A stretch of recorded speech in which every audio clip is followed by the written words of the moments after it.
Man, let me tell y'all something about this goddamn chair. This is how me and Dre met. And again, I just talked about connecting the dots. This goes back to me walking into the massage therapy school and they saying, we can't give you any more student loan money. I was like, well, hair school it is. This goes all the way back to, Dre losing his job at the cement company spot or, layoffs or whatever. And he ended up pursuing cosmetology, so don't. This goes back to me getting kicked out of my master's program, so I couldn't become a teacher. So don't.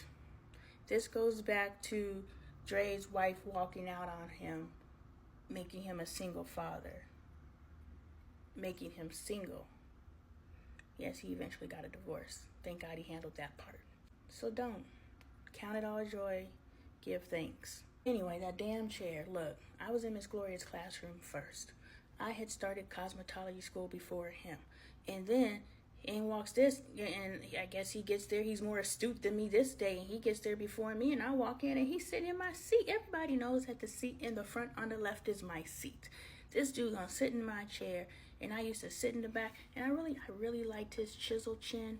But I had to find something wrong with him. I'm not going to tell you what I found wrong with him, but he definitely had the bone structure that attracts me. But I was like, yeah, I'm not going to like this nigga anyway. He's in my seat. And then he used to bounce around the hallways and always rapping rap lyrics and bouncing around the goddamn hallways. And we all had to take turns sweeping. He said I used to walk through his pile. I probably did. I subconsciously just didn't like that nigga. But I liked him.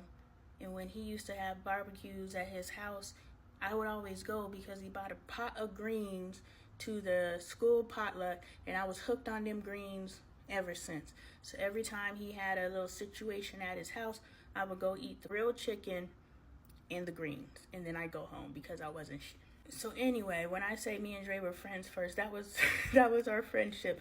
We would just eat together, and then we wouldn't talk for a while, and we come together, we eat together, then we wouldn't talk for a while, and we never had any deep introspective conversations, nothing. Actually, when he wanted to date, I was like, I don't think we have nothing to talk about. Well, let's give it a go because you wouldn't be the first guy I ain't got shit to talk about with. He took my seat. And he says it's his seat, but how can it be his seat when I was there first? And the only way I got my seat back is if I arrived to class before him.